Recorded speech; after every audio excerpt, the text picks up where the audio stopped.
It's very difficult. The grandmother of a child at the center of an international custody battle was reluctant to talk to us today because of her son's feelings. He's very upset, very emotional about all this, and he feels very sad that they're putting his child through this. Ellie Goldman's 9-year-old grandson, Sean, shown here when he was younger, told a psychologist in Brazil that he will break down totally if he is returned to his father and his home here in New Jersey.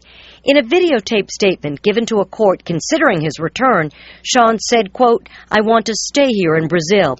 His biological father wasn't home today, and that's why we were talking to his grandmother. When you hear the child say he wants to stay there, what does that do? He has no choice. You mean he has no choice in what he says? Right. Sean's mother took him to her native Brazil when he was 4. Once there, she divorced his father and remarried. She died last year, leaving Sean with his stepfather and younger sister.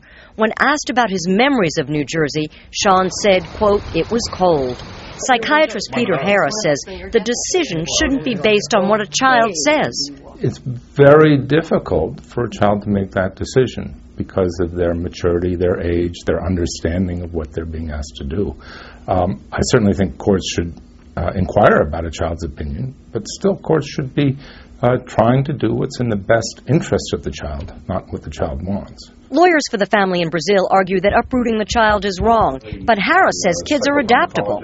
Disruptions happen. They are difficult, but children actually are remarkably malleable, and they can adjust if the transition is done in a reasonable way.